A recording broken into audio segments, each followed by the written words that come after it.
This time our topic is Vishayanandam. Already we are enjoying all Vishayanandam.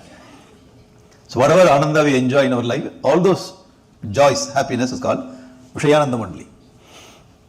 Already we have Vishayanandam in our life. Why then you are officially telling that Vishayanandam? What scripture says about this Ananda, what we are enjoying? Daily we are, you take idli and put it in the chutney. Anandam is there or not? It's there. Check what that. Puri, what that? Puri? Masala, very good. See? Sure. Puri masala. Anandam. Filter coffee. Anandamo, Anandam.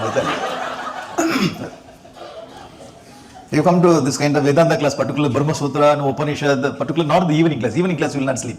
Evening class is not nice class. Early morning class is very nice. Take bath, come here, sit. 7 o'clock. And here the Upanishad starts. It's beyond 5 sense organs. Beyond intellect. Beyond everything. Slowly you close your eyes. After that, you enjoy it. Anandam is there. Many people, they don't like evening class. Evening class is very fresh. Morning class is very nice. After bath, fresh. Dim light and